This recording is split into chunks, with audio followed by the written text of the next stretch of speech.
Hello, everyone. Welcome to this special edition of Mind Debates. This is Aadit Kapadia, and joining amongst everyone else is first my colleague Sunanda Vashisht. So I'll get the home formalities out of the way, Sunanda.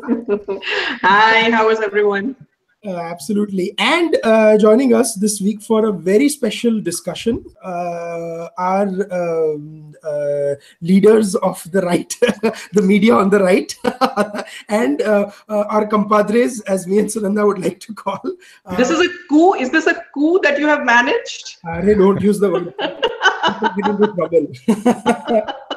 So, fellow compadres, I have Ashish Dhar from Pragyata, I have Nithin Sridhar from Indiafacts and Prasanna Vishwanathan from Swarajya Magazine. Nupur from OpIndia would be joining us very soon. Yogini was supposed to be here, but unfortunately she couldn't make it. So I welcome you guys on the podcast. Thank you all so much for joining us. Thank you for having me.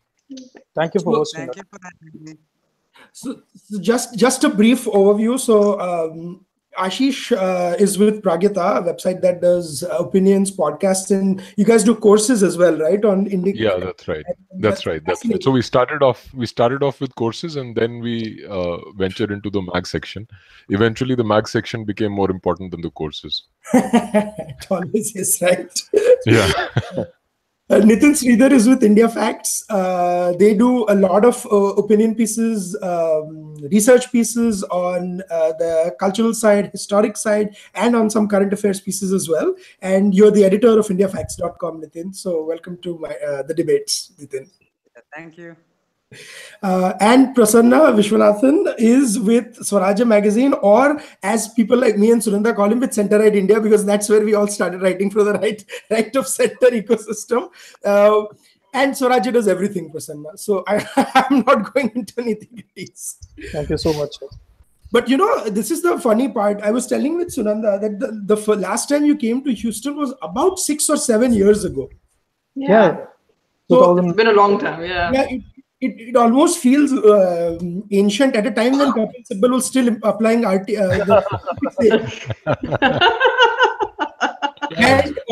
And there was a trend of us going with the black DPs, if you remember, those on Twitter. And you forget, we had a different nomenclature. We were not bucks yet. We were all internet Hindus. If you remember, yes. It was a pejorative term started by our very favorite journalist, Sagarika Coach, allegedly journalist. And somehow it was meant to be a pejorative term, but we all took on it and were very happy with it. With the result, the pejorativeness went away, and internet Hindu also got that got replaced by that got mainstream completely. So it was interesting.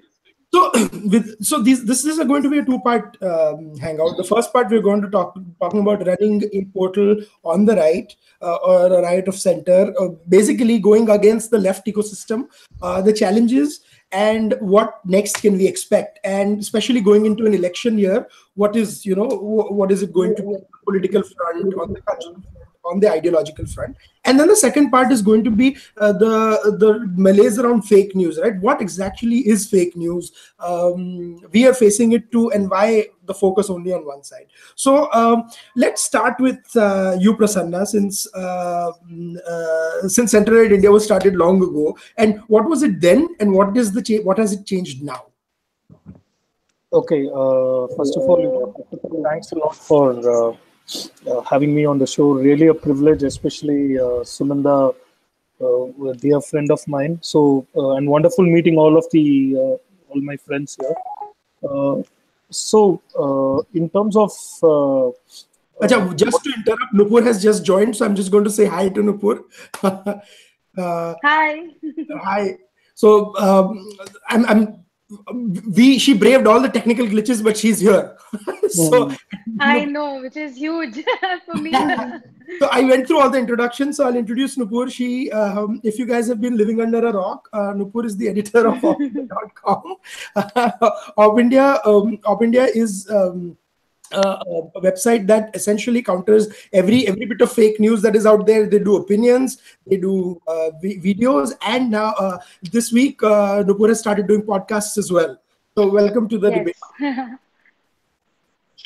Sorry, Prasanna, you were saying. Yeah. So essentially, your question in terms of what is the difference when we were running Center Right India and then then Swarajya now. Center Right India basically was an amateurish effort, so as to speak. So it was basically a platform where a lot of us who shared a certain worldview, certain sensibility came together and produced a lot of content. Again, the angst was especially in terms of challenging the mainstream media, the conventional narrative, and also the lack of ideological diversity in the Indian media landscape. So those angsts certainly was the reason why Center Right India as a platform, was evolved, and then it kind of took a life of its own and evolved, and we had the privilege of hosting the best and the brightest across various themes and all that. But at the end of the day, it was I would say an amateur armchair type of an effort, So at that point of time, we decided that a media institution or a media brand, to attain a certain degree of credibility, or I would not use the term mainstreamness, but at least a certain credibility. Certainly, I think and I also. No, what I was going to say, just to add a point, the term mainstream itself needs to be redefined, right? What is? No, yeah.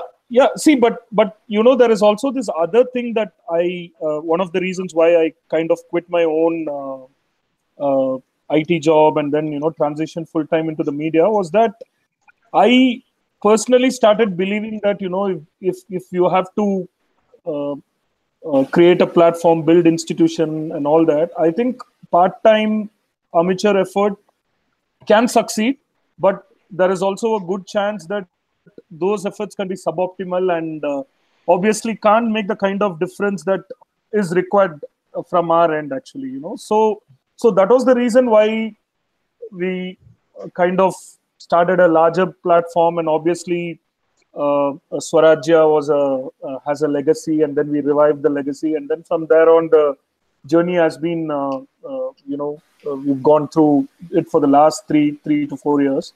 So the fundamental difference is at the end of the day, we need to build sustainable institutions which are not individual centric, which can kind of once you build those institutions, bring together people, processes, it should, and also build it to scale. Basically, I think that is something that the larger right of center lacks, and Swarajya is like one humble attempt at plugging that gap. I don't know how long it is going to last. The previous avatar of Swarajya lasted like a good 22 years. So hoping that this version also lasts that long. But I honestly believe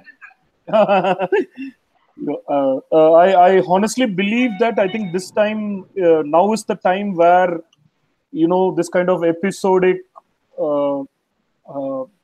kind of part-time activism led media products are good in when you have a limited agenda.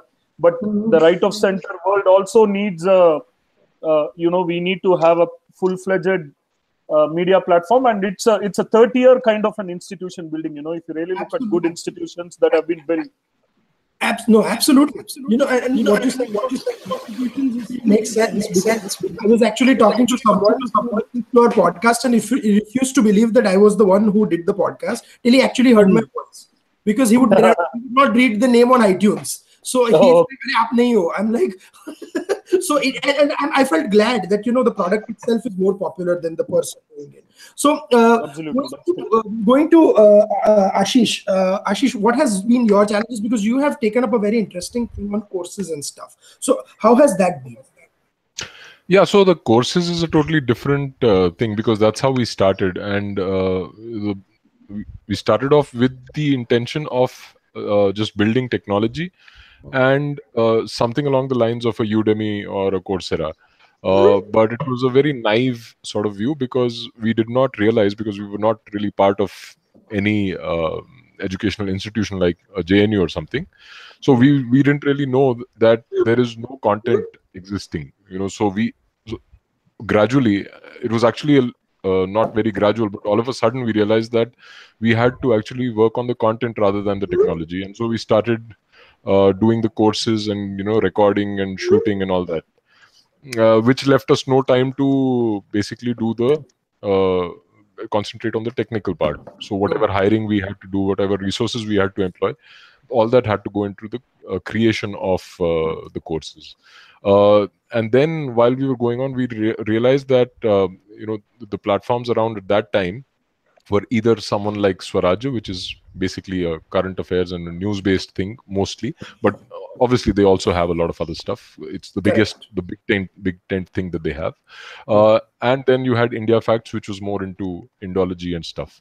So we thought that it would be a good idea to actually have define a niche for us, which we still hold on to, which is that we want to analyze or look at contemporary issues through an Indic lens. And that is how that's the kind of articles and that's the kind of content that we want to promote mostly, which is not 100% of what we do, but that's the real challenge that we want to take on. But absolutely, and that's a space that needs to be decided. I was coming to you, Nithin, next, because he talked about the Indic space, and you guys have been focusing on the historical part of it, and almost on the also on the research part of it also. So what have been your challenges that you've encountered? My challenges has been basically to focus on the civilizational issues currently that is affecting India. And when we speak of civilizational issues, there is a huge challenge in terms of the narrative that is happening today. On any social issue, it may be history, it may be culture, etc. And this narrative is completely skewed. So I have tried to build up a narrative using various authors, various areas of research, and indigenous perspective, a dharmic perspective, so that we can bring our own Indian lens, so to speak, or the dharmic lens, so to speak, on the table. So this has been the greatest challenge because I believe though India has become free for a lot of few decades now, Indians are still colonized, including all of us speaking here in a very subtle way. We are still colonized. I mean, we don't realize that when you are speaking on a topic, we have inherited a narrative of say equality, egalitarianism, and all those things which are actually alien to our Indian civilization or alien to our views.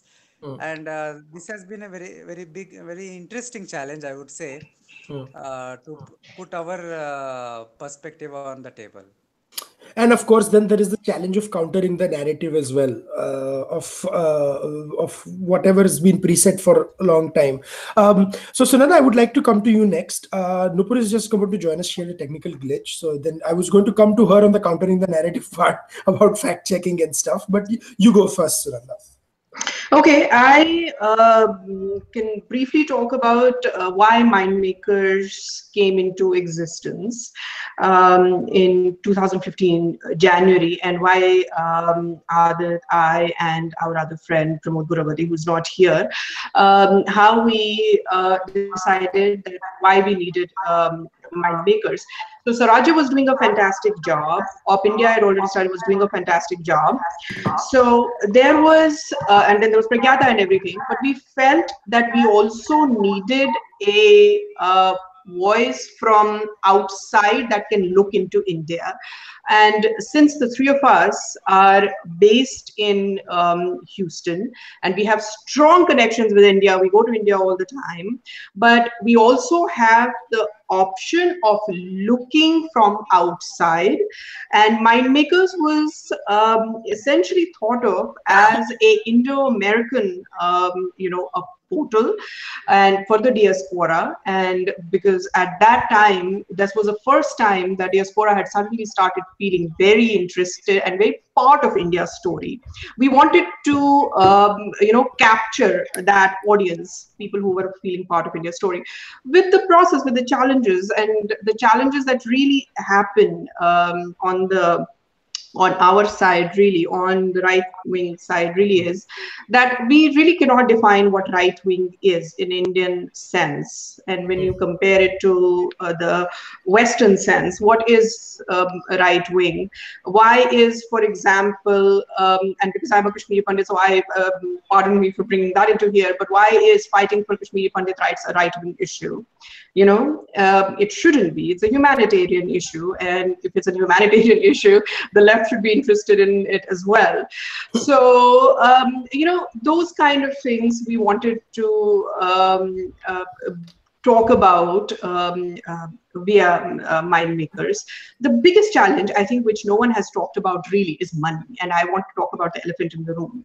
There is very little scope for raising money. And this is what, Aadit, if you put your moderator hat aside, and this is what we are always talking about in MyIndMakers as well, raising money has been an issue. People have not been very open about releasing their purse strings as much. So everyone keeps talking about fighting the narrative. Everyone keeps talking about people who should go about and they should write and we should get our own voice. We should not always be reactive. We should set an agenda. But all this, guys, takes money. And where is the money coming from? And I know each one of us has had challenges. Many of us have been comfortable. I mean, many of us have been successful in raising money, but the kind of money, the big money that we need is still missing on the right wing side. I am happy to be corrected. Oh, no, so, okay, I'm coming to that. You raised a big point. I wanted introductory comments from Nupur. Unfortunately, her video is a little off, but I told her that we can get in for definitely on the audio side. So, Nupur, can you hear us?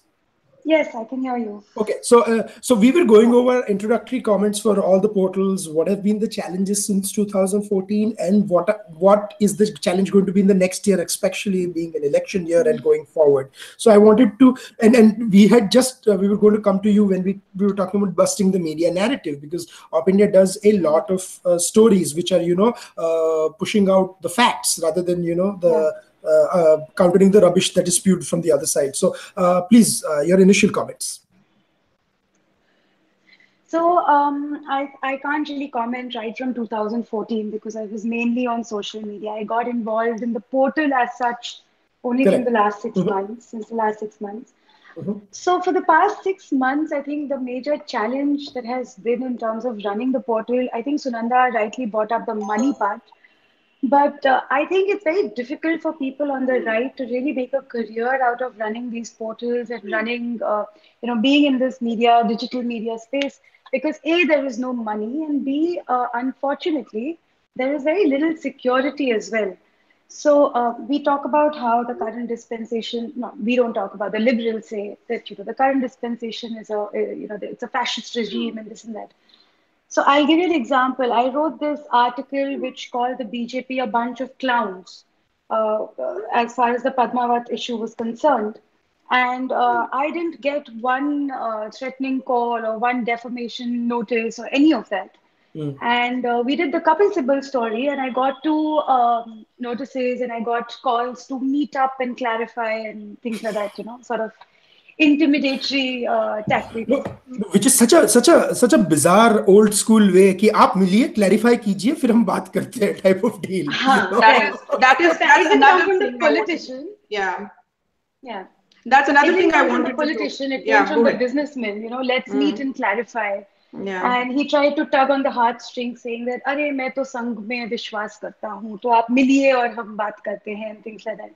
So I think being on the right and running especially the kind of portal that OpIndia is, which is a little aggressive, and we go right at it, it becomes a little difficult from that perspective. But I think we've managed so far, so I think it can only get better from here. Absolutely. I think Nupur talked right about security. You know, a lot of people who write for us and who are always afraid because, Pramod, who handles the administrative side, is always worried about us getting sued for anything we do. So that's what I said about money. It's not just about salaries and everything. You know, we also need protection when it comes to lawsuits and everything, because we have seen that right-wing media really cannot rely on political patronage, and it shouldn't. Right. It should also outdo, because in a democracy, a right-wing government, a so-called right-wing government, will only be there for X number of years. However, media has to be there forever. So we cannot rely on any kind of political patronage. We shouldn't rely on any political patronage. So then where is this patronage going to come from? How am I going to empower my reporters who can go to Unnao and get the correct story and not be threatened that there will be a lawsuit? See, because I think there is a difference between the government and the establishment. Yes. So the right has managed to form the government, but I think we are still in nursery and Montessori when it comes to forming the establishment. So the left establishment and the Congress establishment is established regardless of the fact the political whether power. they are in the government or out of the government. Their establishment is intact. No, And we, despite the right being in the forming the government, there is really no establishment. So people are not going to come together on the roads to protest if you get arrested or you get sued, etc. So I think that makes a big difference. And I'm going to come to Ashish to you in just a second. But one point I wanted to raise is you have to also see that whenever there is an existential threat to the left establishment, how they can actually drop their differences and come together seamlessly and then go apart to their different positions seamlessly. It is incredible how, and now we are seeing that more and more, and and mind you, the funniest stories I have is I was talking to this guy in India who was talking about neutral journalists talking about feminist issues, and then he talked about Mrinal Pandey's piece on Indian Express, and a week later she was appointed to be the editor of National Herald, and I was like, this is incredible how this works. She was pushed in as a neutral commentator for like 30 years and then suddenly but so I'm coming to you, Ashish, first and then to Prasanna. So Ashish, your take on this. Which part exactly? The establishment portion. Like, I know we raised about 5 issues and I'm like, Ashish, aap bolo abhi. I knew that was coming. The moment you said, Ashish, your comments, I knew Ashish was going to say, oh, which part? Yeah, so there is, of course, there is that difference between the establishment and the government. No, but do you see that changing or do you see that worsening? Is my question. No, I see that worsening every single day. But don't get me started on that. But but I know. I'm kidding. Yeah, go on. Sorry. No, so the thing is that establishment really means that you take care of your people. So all pretensions aside, if someone were to tell me that the BJP, someone from the BJP wants to fund your venture, I would keep away. But at the same time, I know that there is a certain degree of alignment with the political thought that they represent, which means that there has to be some degree of coordination, some sort of alignment in the day-to-day working as well, in how they promote us and how we are useful to each other. So I think that to a large extent that is completely missing, and especially with something like what we are doing. We are not really doing the day-to-day political stuff, right? But we are trying to, what they call building a narrative. We are talking about very broad issues. Like, for example, let's say we did a series on the caste system. And similarly, we did a series on postmodernism. So these are things which are not directly relevant to the day-to-day issues, but yeah, they have a bearing on the larger narrative. Now, there is absolutely no feedback at all from whatever you call the establishment or the political side of things. So that's something that does not happen with the left or with the Congress ecosystem or whatever that is, because there is that very tight-knit arrangement where, No, people promote each other. especially what Yeah. I feel is because you guys have been doing great work on the academic side, right? And academia, the HRD ministry, so to speak, is one of the things of the right that, get the education policy sorted out and stuff. So it would be good if there was any sort of a participation on academic side, especially, if not Yeah. on the research or the cultural side and stuff. So, Absolutely. and so you're saying essentially that needs to be increased, that cooperation, or sort of. It needs to start, not. Yeah. I stand corrected. So, but going to you, Prasanna, you have so when we talk about establishment, you have folks on the Congress, right, tweeting the Janta, even some bizarre portal like Janta Ka Reporter, or some extreme hyper left-wing portals like Wire, and promoting, like, if you see, every Congress minister gives an interview to Karan Thapar on the Wire. Like, you have Kapil Sibal and Chidambaram and stuff like that, right? On the right side, I don't see, and it's not just about giving interviews or something like that, right? In terms of sharing the mind space, or giving the an idea or a broader canvas. Do you see that changing, or in the last few years, or no? No, I think a good question. See, I look at it slightly differently. I think the politician needs to probably decide on his media engagement model based on his, political system, or you call the larger establishment. I think they need to take a call on meritorious considerations. Actually, in that sense, whatever the current government or establishment, we have had. We have done interviews with several ministers and all that, actually. So, but I think those are very transactional issues. I think the larger challenge, which some of you touched upon, which I think is something that probably we should spend some time discussing, is on the funding part of it, actually. I think because that is going to become increasingly critical. So I'll start with the overall, perspective that funding is a large structural challenge for media. One thing, Prasanna. If people, you guys are not speaking, please mute yourselves, because I'm getting a little bit of an echo. That's okay. Prasanna, go ahead. Yeah.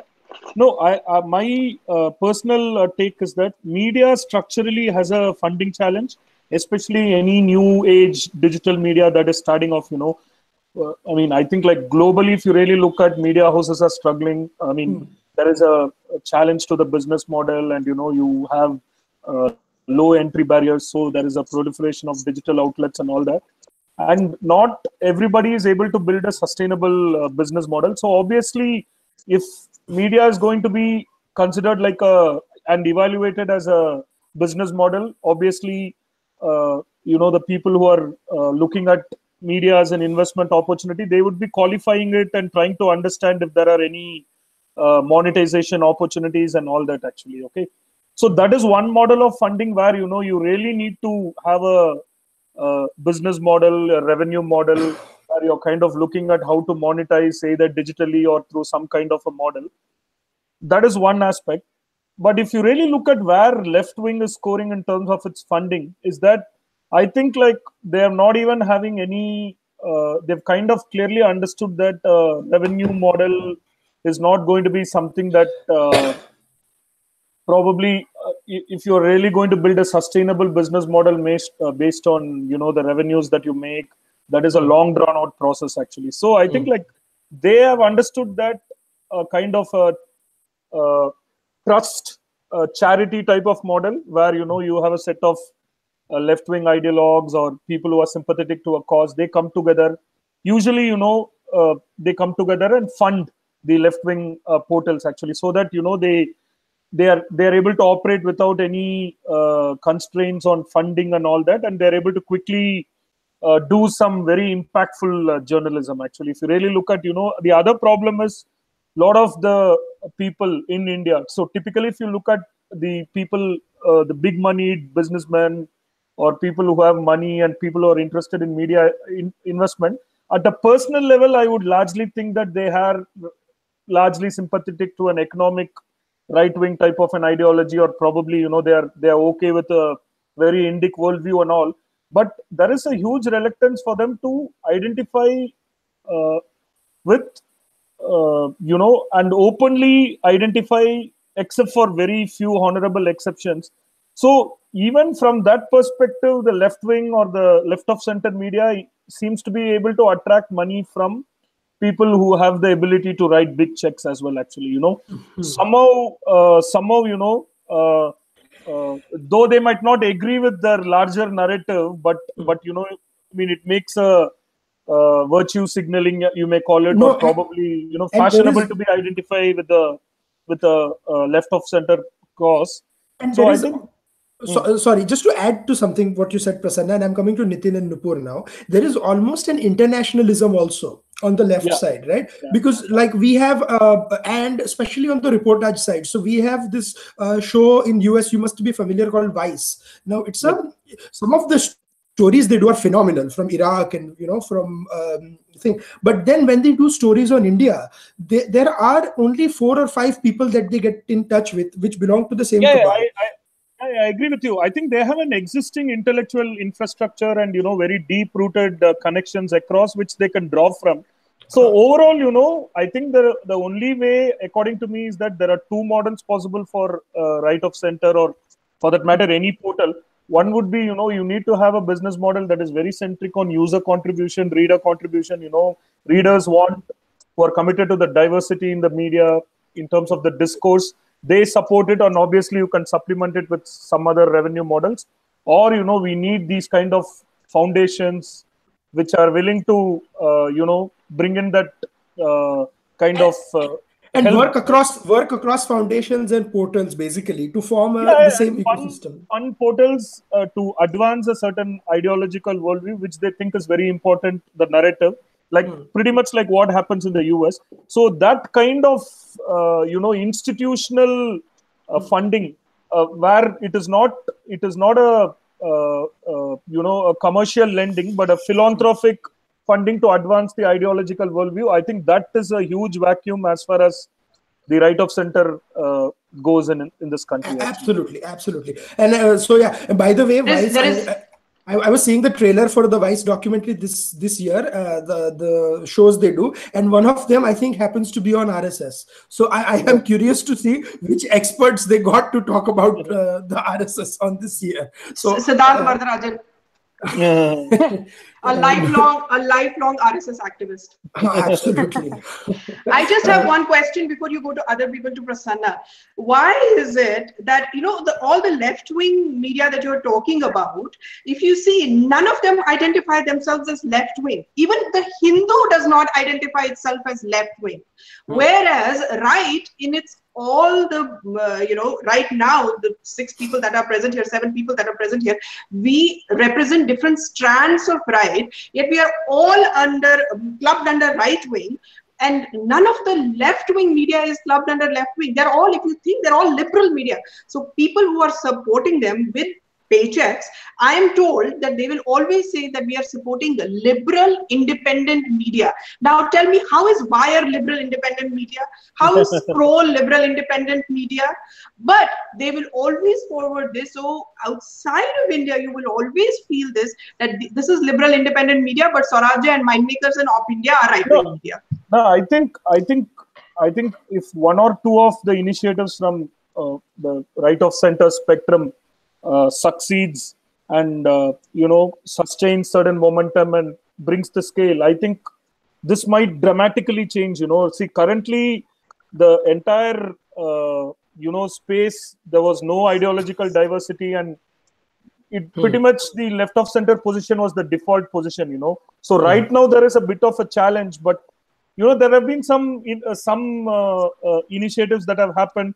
but most of them have failed, or probably, they kind of got so closely identified with the establishment rather than an ideology or a worldview. It became discredited very quickly. So I think if one or two of our initiatives succeed, I think things might be dramatically different, Sunanda. That's my perspective, actually. Absolutely. And so, Nithin, coming to you, although I think, Sunanda, this is more of a global phenomenon. Over here in US also, you don't see anyone like an MSNBC who's quite on the left, identified as left wing or something. It's only once they started being branded that they might be on the left, they started even hiring right-of-center columnists for their website. So, Nithin, your view on this, and then I'm coming to Nupur.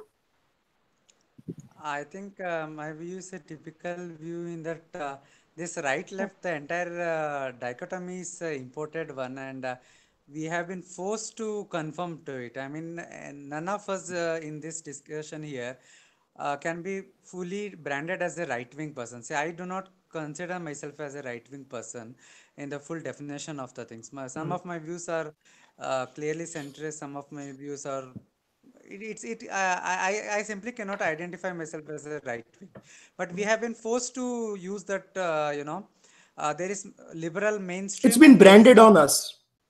yes, there is the opposite right wing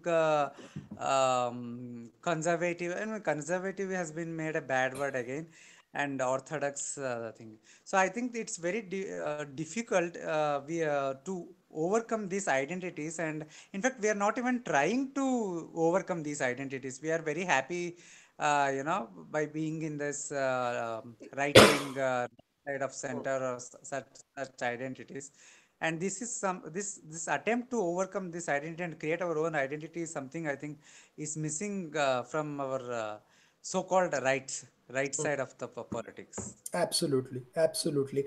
Interesting points. Nupur, your take on this? So I actually disagree with Nitin a little bit over here. So I think as we move forward, for every media house to take a political side or a political stand is going to be increasingly important. I think what the right lacks is the shamelessness of the left. And I don't think we can ever achieve that with as much finesse as they can do it. So I'll give you an example. Wire gets sued, and they, even though they get crores and crores in funding, they will still go to the public and say, please give us money, we are getting sued. Now, I have interacted with all sorts of portals which are right of center and on this side of the spectrum. I don't think any of the portals or any of the people who head those portals have that kind of shamelessness, because I think we are very ideologically rooted, and I think our ideology itself doesn't, give us room to behave in a certain fashion, whereas the left has no such compulsion. Secondly, not I, the political patronage that we all speak of, and we say that we don't need political patronage as far as finances are concerned. But again, I'll give you an example. So The Wire was going to do another hit job against Arun Jaitley, and we sort of debunked it preemptively because we got news that they were going to do it. So they came up with an article saying that, oh, we dropped the story because there was no meat in it. So there was no story at all. There was basically no wrongdoing by Arun Jaitley, his daughter, and the law firm. Rahul Gandhi plugged the article, which admitted that there was no wrongdoing on Arun Jaitley's part, and say, "Look what a corrupt man Arun Jaitley is." It was as if he knew what was coming, and he didn't even bother reading the contents of the article. So that is the kind of establishment that they have, and we keep saying that we would like to stay away from politics and political party, etc. But at this point of time, I genuinely think the kind of ideological divide that has happened, until and unless you're a mainstream media house that can function regardless, you need that sort of an establishment to come up. And if you don't have that sort of an establishment to back you up, you will neither grow financially, and it will also be very difficult to grow your portal if you don't have a group of people coming together and supporting you the way the other side of the fence does. And so I disagree with Nitin in the sense that we need to rebrand ourselves. I don't think that's going to work. We have been branded and we have to live with it. And we have to start sort of owning that brand and redefining it in our own terms. instead of trying to fight that label.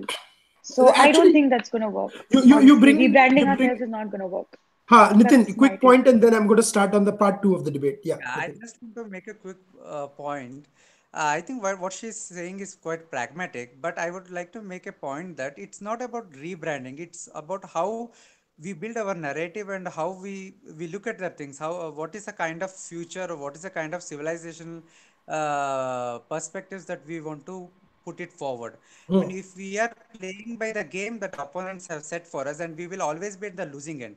So unless and until we bring our own perspective, and here you may call it an extreme view, I would say the real war that is going on is between dharma and adharma, between the suras and the asuras, and unless we recognize it for what it is, we will be running around the bushes like saying there is a right wing, there is left wing, there is religion, there is versus dharma, there's Abrahamics versus the Indic and all those things. But what the fight is here at the end of the day is between dharma and adharma, and this is what I mean when I say we have to change this narrative, because unless we are fighting a losing war, and no amount of trying to reclaim it will not work unless we bring we try to align ourselves to what actually matters. Yeah, okay, Yeah, but interesting I point. don't think going to a lot of people with dharma versus adharma. I mean, if we start calling the other people asura, and we say that the fight is dharma versus adharma, I don't think a lot of people are going to identify with the narrative you're trying to push. Let's realize that, the landscape of the country is changing, and you need to rebrand your messaging as well. So, Hmm. if the messaging that you take to the people is saying that, this is dharma and this is adharma, they're going to switch off. I don't think they're going to stay with you for a very, very Correct, long time or identify with what you're saying. So switch off, but the what I others will be meant by more. rebranding was we have to probably say the same thing, but we have to package it a little differently, which is what the left does, in fact. Yeah, cater to a different crowd, Nupur. Essentially, that's what you're saying. Like, as in, pretty much cater to the largest denominator, so to speak. Right? Yeah, Nitin, you were saying something? Yeah, I was saying that perhaps the urban colonized crowd may not appreciate dharma and adharma. That is a correct point. But I think the larger population of India does understand what dharma is intuitively. Only Hmm. thing is we have to brand our messages to reach them, but we are largely not ever at all even trying to reach them. Yeah. Well, interesting points, but then I'll have to go to part two because of the paucity of time. And I'm coming, I'll start with Ashish and then go to Nupur on this. So we want to start with this whole, and Ashish, you can make your points on what Nupur and Nitin were saying as well. But I also wanted to spend about 15-20 minutes of this video on the topic of fake news. And when you look at debates around it, it's like almost like the right is branded as, purveying fake news and whatnot, and that's certainly not the case. So whichever point you want to take, Ashish, first. Yeah, so this the case of fake news, I think what Nupur just said about us being more straight-jacketed than the left, I think that has a bearing on this fact about what is perceived as fake and what is not. Ultimately, I mean, there is of course an objective reality out there, but it's Hmm. reported in a certain way, and it's not always that you have bad intentions or you have an agenda that things get fuzzy. It also is the Hmm. fact that it's a typical Chinese whisper game where Hmm. the reporter says something, the editor brings in his view, and so we need not really ascribe any bad motives on the part of the reporters, generally speaking. And then, of course, there is the inherent bias that each person has. But the difference between the left and the right, so to speak, is that the left, because it is governed by this, I mean, a totalitarian kind of view, which is basically, which comes from Marxism and which justifies means according to the kind of ends that it is Hmm. pursuing. So they have no qualms about twisting facts according to what they think is a desired end, and which is something that they are quite proud of. And I don't think that they themselves perceive that what they're doing is actually dishonest. But on the right, there is this sort of an obsession with objectivity. And even if you are, if you're giving out an opinion, you want to be 150% sure that this is how it actually happened. So that in that war you're already on the back foot. And secondly, there is the question of being proactive versus reactive, because of various complex reasons, which includes the support of the establishment. The left always sets the agenda. What they're always at it. They're always talking about issues. They're always talking about things, and the right reacts to those things. And therefore, you're always on the back foot and defending stuff. So that needs to change. If the right starts talking about issues from from their source, then it becomes easy to appear more centered or more more genuine. But this accusation that you are spreading fake news is because you're perceived to be reactive. Interesting point. Nupur, I'm coming to you on this. But what pisses me off the most is there is no left of center or left wing media outlet that has apologized or even clarified for spreading that news about Christians being under threat or Christians being attacked. And I mean, the Times of India headline, big headline notwithstanding, there were so many reports, interviews on this. And just after the Delhi elections in a week, that whole thing just disappeared. And they still brazen it out when you say. So, Nupur, your take on this, and then I'm going to Prasanna. Hello, Nupur? I don't think there is some connection issue. So, Prasanna, you can take that question. On fake news? Yeah, on the fake news thing. Oh, yeah. Nupur, can you hear us? I think Nupur is back, yeah. Not quite. We had an Aaj Tak sort of issue. Arey, Deepak, kahan ho tum? So, Prasanna, you can take this. I'll message Nupur. Okay. I'm sorry, are you talking to me? Yes, we can hear you now. Hello? Yes. I was going to come to you with the fake news question, Nupur.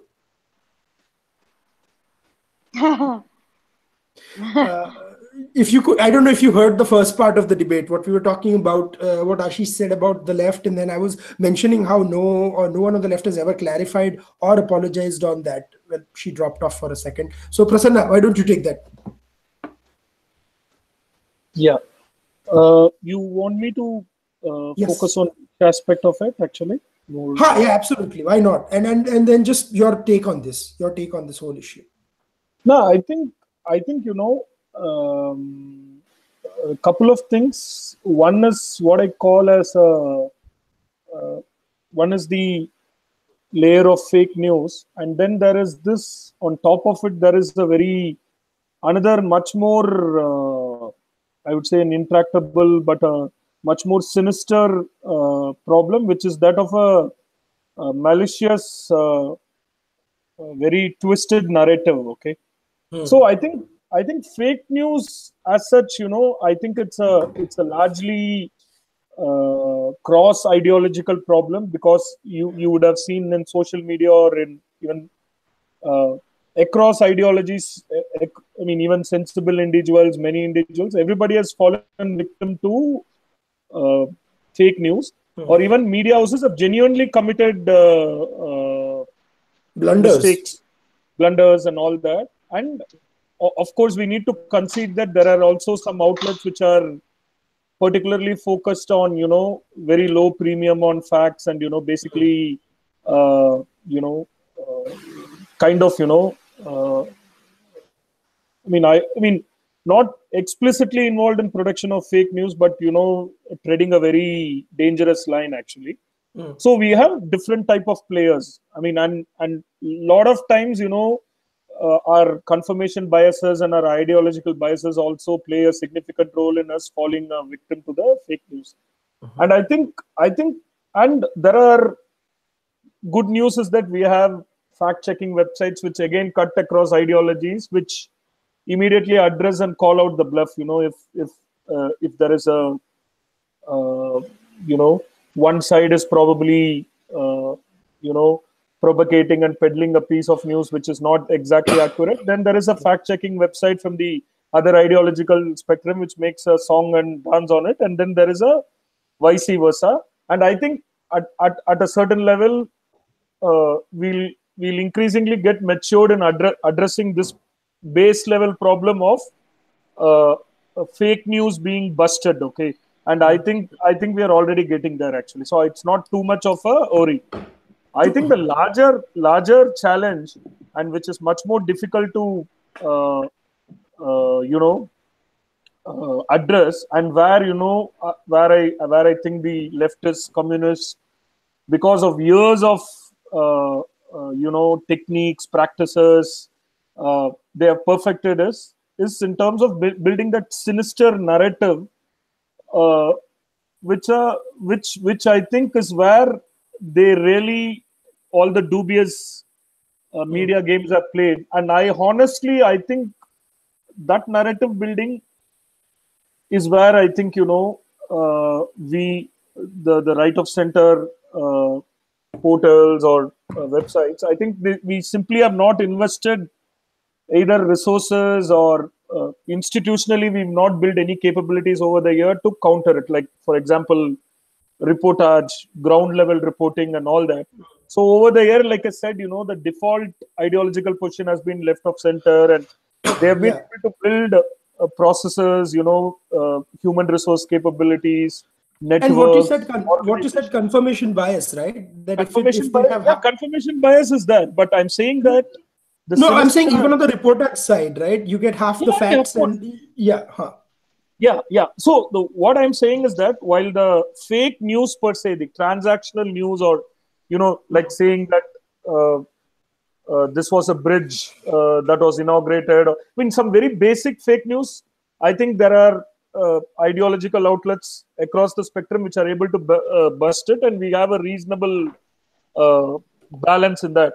But on the sinister narrative building, I think it's completely dominated by the left of center or the traditional media houses which have historically a left of center biases, and that space is completely, that is where if you take the fake all this fake narrative that was built on church attacks, or even some of the orchestrated manufactured reportage and all the atrocity literature that is produced on Dalits, all these stuff is fundamentally a function of very deeply rooted left-wing ecosystem that can operate unchallenged at the narrative level. And I think we need to plug that. And I'm not a very big fan of state regulating or getting into it. Actually, I think uh, there is no shortcuts. We are, as in the people, since we have all taken up the job of at least countering the narrative, I think we should build capabilities, institutions which over a period of time kind of address this issue, restore the balance. But till that time, that institutional balance is going to happen, till that time you have these one-sided narrative wars going on. Actually, that's absolutely my interesting point. And I'm coming to you, Sunanda. I want Nupur jumping in on this. She's back on. So Nupur, what you heard what Prasanna had to say, and then you also had a podcast with Smriti Irani which touched a little bit on this issue as well, about her bill and stuff. So I wanted your perspective, and then I'm going to Sunanda.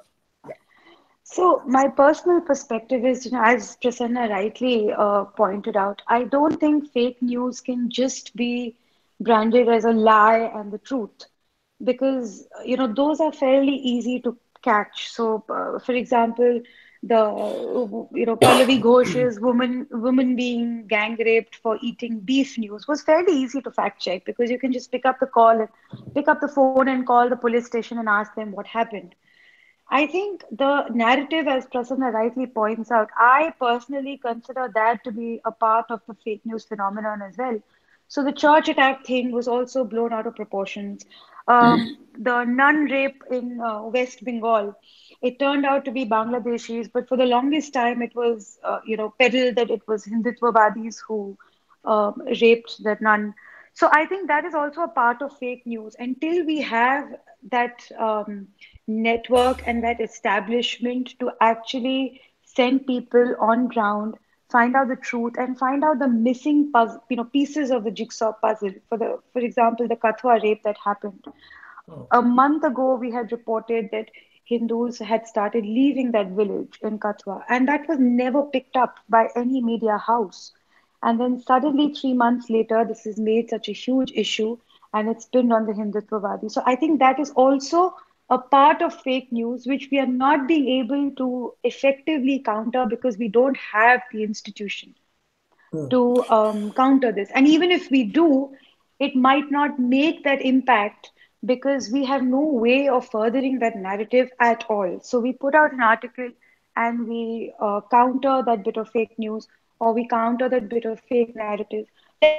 So it starts and stops with that one article, whereas the left has this establishment and they can, take one piece of fake news absolutely international, as so many times since 2014.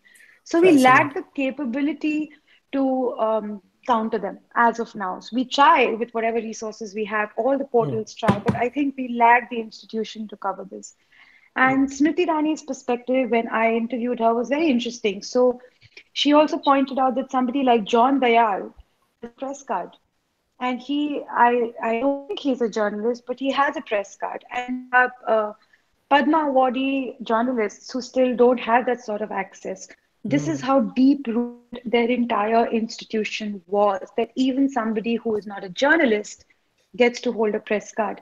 Today, the Editors Guild elections happened, and Shekhar Gupta, who is now the editor of an online portal, was elected as the head of Editors Guild, whereas digital portals are currently not even eligible for accreditation with the government.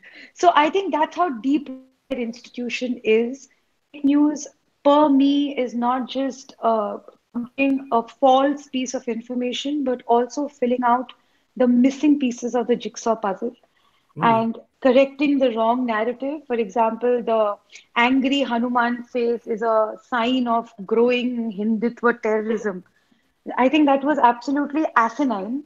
And that was, countered to a certain extent only because the entire ecosystem, whatever tiny ecosystem that we had, sort of came together to counter it.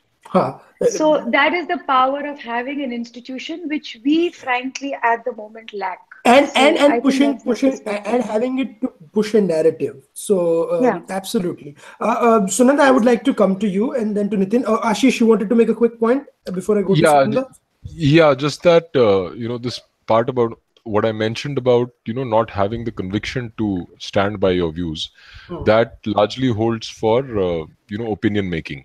And I think that's it's almost a crime on our part to not have that conviction. But the other thing is that when it comes to objective reportage, while we don't have those kinds of institutions at our service, but there is this there is something that we can do about it in terms of coordinating with the local press. Like, for example, this the recent rape case. Now it has been reported in for the last 3 months in the local Jammu press, but and OpIndia has in fact done a good job in picking up those strands from there. But this has to sort of expand, and our limitations in terms of having the biggest media house that we have right now on our side is Swarajya, and not enough reportage is happening. It's very very small. So that needs to change, and we have to find innovative ways of doing that without having to spend too much money. So yeah, that was what I was. Absolutely, and also that just citizens journalism cannot be a solution to that too, because nothing beats a reporter sitting there for 2 weeks, 1 week, and covering the whole story. So maybe some sort of a tie-up with local agencies, is so that we could have some sort of an exchange. Like, for example, Amar Ujala, to get them views from the English-speaking audience is something that we could do from them, and vice versa. Interesting, absolutely. But you talked about Kathua. Sunanda actually wrote a heartfelt piece this morning just on this, and it's been, a lot of people have been sharing it. So I myself was, blown away by the piece, Sunanda. So you want to talk a little bit about that, like how, what happened, and then, fake news perspective. I'll take the fake news part first. And I'll go out on the limb and invite the rap from both left and right. When I say this, fake news does not bother me. Honestly, it does not bother me. Because if you are going to define as fake news as factual inaccuracies, then it does not bother me. Because then, with the kind of system we have right now, live media coverage and live portals and everything, somewhere it gets busted. Yeah. So I don't worry about fake news if it is defined as inaccuracy, factual inaccuracy. So if somebody is going to carry this fake news that Sunanda was not in this mind debate, somebody else, Ashish or Nupur, will say, no, she was here. So that is fake news. That's not what bothers me. What is really bothering all of us is the slant in news.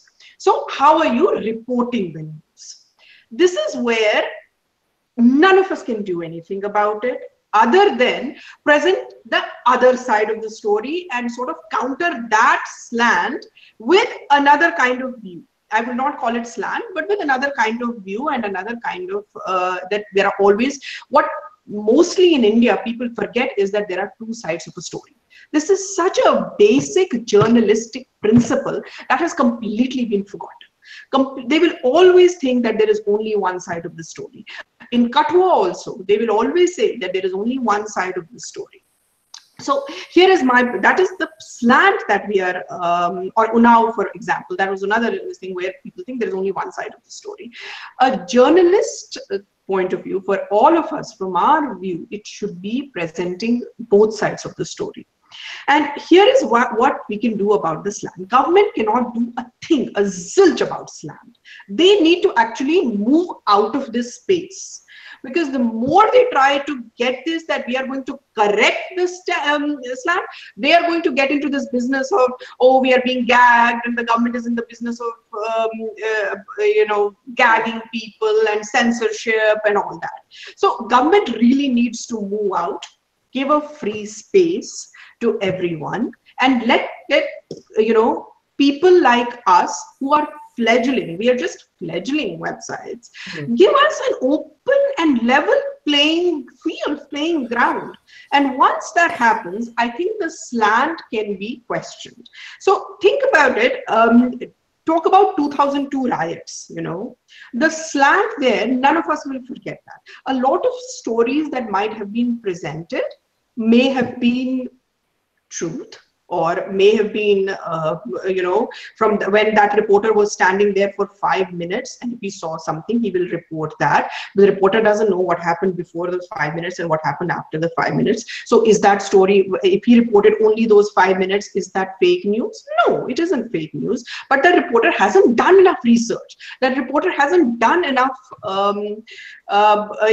hasn't studied enough on that situation. That reporter probably should not even be there, because he does not even have the qualifications to be there to even report a story. So what I'm saying is, do not worry about fake news. Fake news will get busted. As long as there is OpIndia, fake news will get busted. So I'm not worried about fake news. Worry about the slant, because all of us together can do zilch about the slant, other than making sure that we present the other side of the story as well. Absolutely. So and Sunanda, no, and I'm coming to Nithin in a second, and then I'm going to closing comments to all of you. And all of you who have power, please tell the government to stay away from it. No, because saying the Christian attacks was fake news, but taking that and coming up with a headline saying enough say worry Christians was a slant of, Exactly. like coupling on that.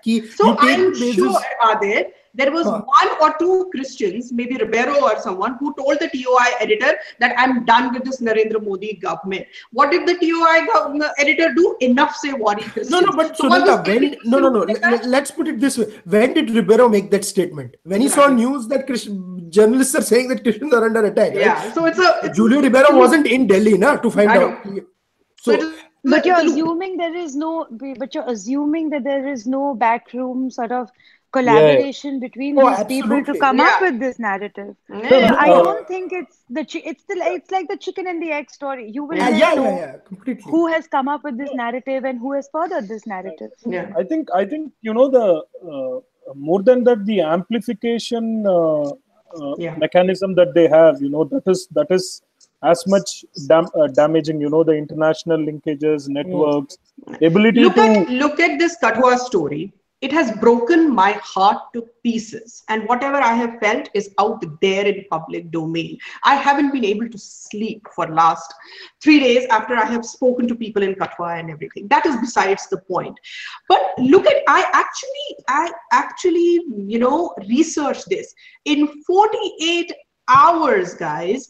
Every single front was opened, whether it was the front on Washington Post, whether it was the front in New York Times, Financial Express, and then all the entire Bollywood getting together with those placards and everything. It took 48 hours. It took 48 hours to get this entire thing to. I mean, we should all be on the same side on the Kathua rape case. Why is anyone on the opposite side? I don't understand. I mean, what is there to, there is something that heinous that has happened. The perpetrators should be, for me, if I were to say anything, the law of the land should come crushing on them. So we are all on the same side of the story. But then where did this Hindu nationalists come out? I have said it in my piece that you would think that every Hindu who believes in India being one, you would think that they're all out on streets defending the rapists. They are not. I am not defending the rapist. I'm a Hindu nationalist, if I am to be, labeled as that. But look at the time it took. 48 hours. I counted it. It did 48 hours from Alia Bhatt, who has a movie coming out, which is based in Kashmir, I believe, the next one. From Alia Bhatt to New York Times to Washington Times, it took 48 hours. Think about us. Do you think we have any resources to get this news across the world in 48 hours? The only time the film stars tweeted so quickly was last week when they had to tweet, "We support Bhai," in 24 hours. After he was and convicted. when the Pakistani artists were, when the whole country was talking about Pakistani artists leave. Yeah. But, that I need to make a point here that, when they sort of activate all their fronts in 48 hours, I instinctively, start wondering what is it that they're trying not to talk about? And in fact, Ashish, I think Ashish is the best person to talk about this because he came up with this Facebook post, which OpIndia even curated, and it gave a lot of perspective as to why this entire machinery was activated within 48 hours when everybody else was talking about this for the past 3 months. I was going to go to Ashish, but I wanted, because Nithin hasn't spoken on the fake news issues, I wanted him to give his comments, and then I was going to come to Ashish, and then we'll take final comments because we are way up beyond time. So Nithin. Yeah, I think one aspect of the fake news issue is selective reportage.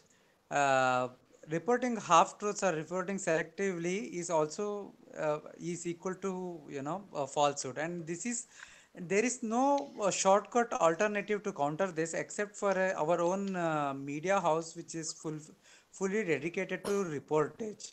I mean, a lot of our portals, as Ashish rightly said, we are all opinion portals. We are views papers or views website rather than news. News is not our strong forte.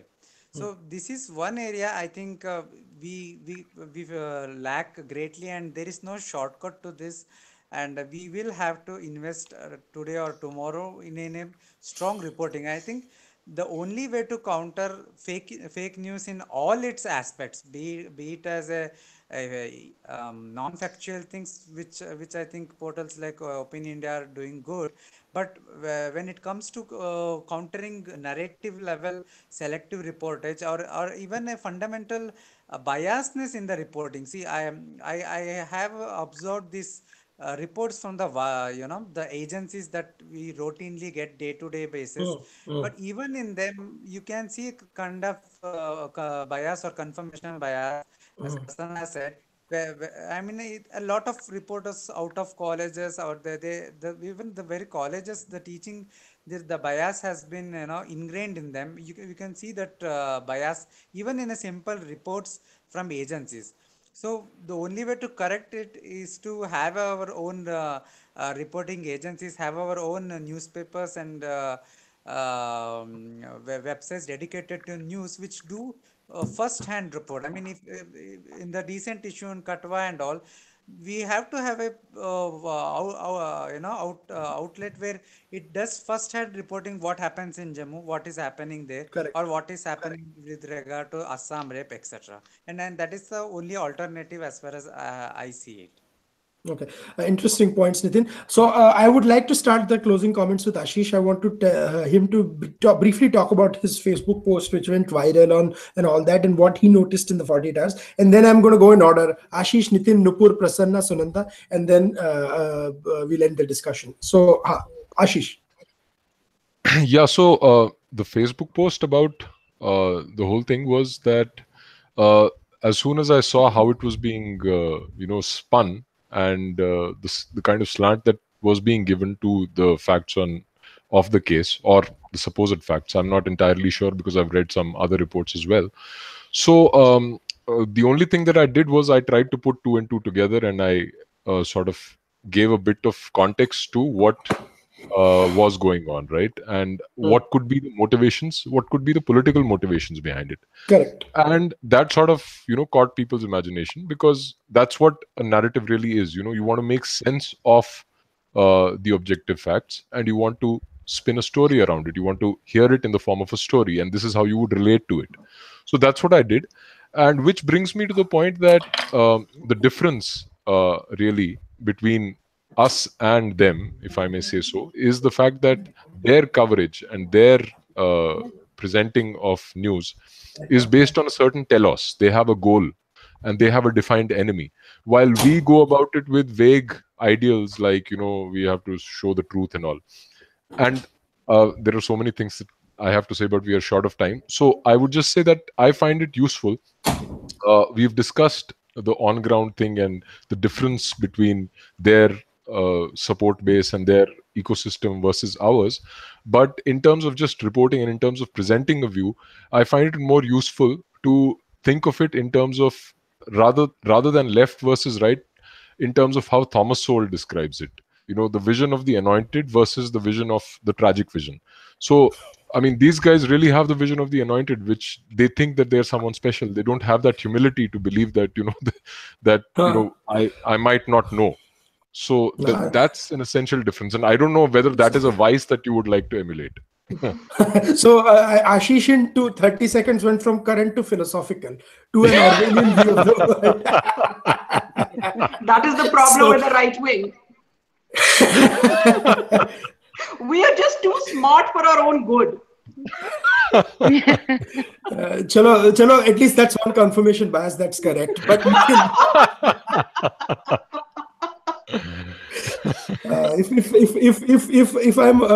if I'm allowed to be an egotistical narcissistic maniac for the 10 seconds, you are on the right wing portal. Go for it, Aadit. Go for it. Nithin, your closing comments.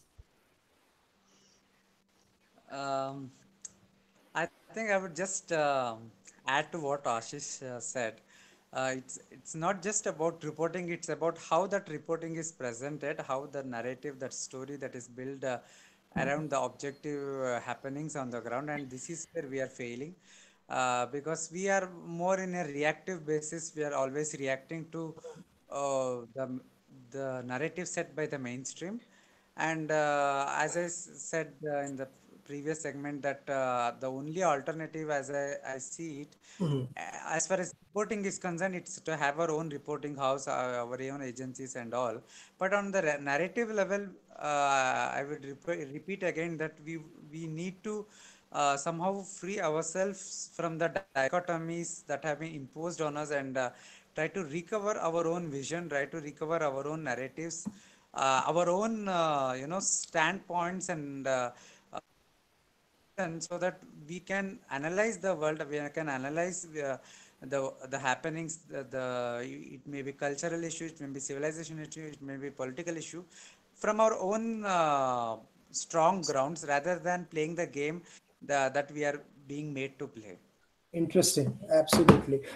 Maybe next elections we need to get Prasanna hosting an election segment like Arnav and have like fire coming out from above saying, "Wall has been breached," this seat has been taken. So, Prasanna, I'm coming to you. Sorry, I had to pick on you on this. But first Nupur and then Prasanna. First Nupur, yeah. Your closing comments. Yeah. So I think there's a big difference between facts and narrative. Fact is that there was a picture of Lord Hanuman on cars in Noida. And narrative is that that picture represents somehow Hindu terrorism being on the rise. So ground reportage actually has absolutely nothing to do with the narrative that is spun by the left. They take every little detail which goes around and create a narrative out of it. They have, facts and propaganda have nothing to do with each other. And if we need to understand their game and get ahead of them, we need to be honest about that. So while facts is extremely important and the right has to fill in the and which facts are being left out. But narrative spinning is something that we need to learn, the art, and we need to start thinking about what is it about them that we can get ahead of instead of reacting. There, I actually agree with Nithin. But the situation about how we need to improve ground reporting, if that is to be done to counter the left, it's never going to happen. Because I don't think they rely on ground facts at all. That is why their narrative works so well, because it has nothing to do with facts. So we need to decide what we need to counter. Their narrative is about choosing the facts that are convenient for them. Exactly. So the facts are all there. How you spin the fact and how you present it is what they do better than us. So perhaps we need to learn. Ironically, that's where we've gone from facts are sacrosanct to selective fact. Yeah. Prasanna. Yeah, no, I mean, broad agreement with all the meta points that have been made. And, it's, I mean, maybe I'm overemphasizing during the course of the discussion. I think it's a fledgling ecosystem which is, shaping up in response to a very formidable, well-entrenched, internationally networked, linked kind of a, which is the other side. So I think we should obviously pat ourselves at the back for at least being able to survive, have a semblance of a counter. But then I think that the key is building sustainable institutions, replicable institutions, supplemented with models like what Ashish proposed, wherever possible, collaborate with local players, operators. Then also collaborate with niche players. So and also avoid suboptimal initiatives. Like a lot of times things are started off but not followed up and all that. At the end of the day, while ideological challenges like what Nupur laid out remain in terms of how the other side builds the narrative without any respect to facts and all that. I think institutions matter, and credibility stems from institutions actually. So I think that there is no shortcut for it. We need to be at it and build it over the period of time. I think that is my submission. So far, our survival was our success. Now, what we do with it remains to be seen. Remains to be. Yeah, right. Absolutely. Sunanda, last point, and then I'm wrapping up the discussion. When everybody was talking, I was reminded of a piece that since everyone is talking about this, we're also going on a trip on nostalgia. This trip piece I had written for then Centerite India. And I had started, and I want to say those two lines here because I suddenly was reminded of that. I had forgotten I had written this. But I had said about, and there was no talk about, this was in 2012, so there was no talk about fake news then. But I had said about, narrative building then, that facts are boring, truth is not sensational. Facts become sacrosanct because they are supported by hard evidence and statistics. Fiction, on the other hand, shares no such burden. Flights of fancy can soar to any heights. So that's what is on the other side. They only have to do flights of fancy. And somehow we have to find a way between. True, we need to learn the narrative building with them, from them, but we also don't have to become them. We also don't have to take on flights of fancy. We also have to somehow find a balancing ground where we are able to build our own narrative as well as stick to facts, because there can be no competition with the other side. If we were in the competition with the other side to really be who they are, then that would be the end of what we are doing here.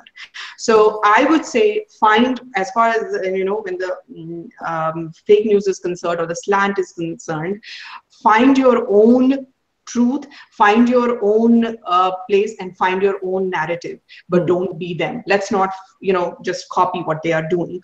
On the other side, on the other a larger point of summing this whole discussion up, I just want to say 2 points that I have been saying again and again, and that I keep saying in the Mind newsroom all the time. We need support. Those of us who are watching us, we need support, guys. We just don't need support in terms of retweets and likes on Facebook. That is wonderful, and thank you so much. But we also need solid support. So open your purse strings, and whenever there's that's kind of support also is needed.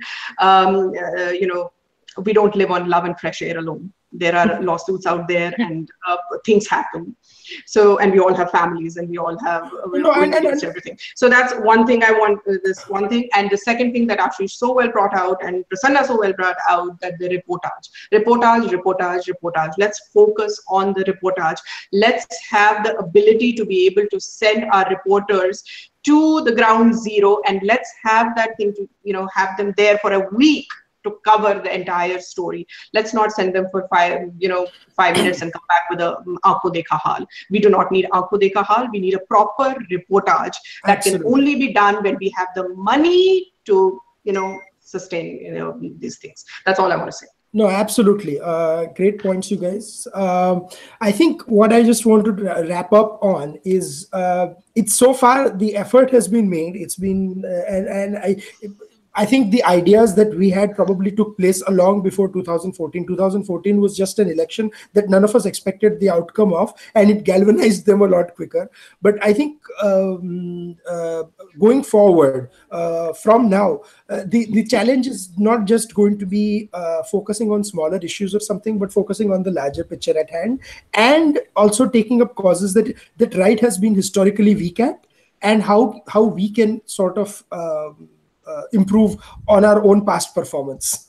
So with that, I would like to thank Ashish, Prasanna, Nithin, Nupur, and Sunanda for joining us on this. I had promised them this would be 45 minutes to 1 hour. It ended up being 1.5 hours. So thank you for your patience. Thank you, Aadit. Like good ghazal singers, since we are all seasoned debaters, we'll say abhi to sirf gala hi garam ho raha tha. Abhi to But thank you all for joining. We'll have this up shortly, and you'll all be able to see this. And for all people, please follow Pragyata, Indiafacts, OpIndia, Swarajya, and I'll do a self-plug, MyIndMakers. Share the news, and please tell your family members, friends, and since this is a trend, your WhatsApp groups about it. So we'll be back with more and more of these. Thank you all for joining. Thank you.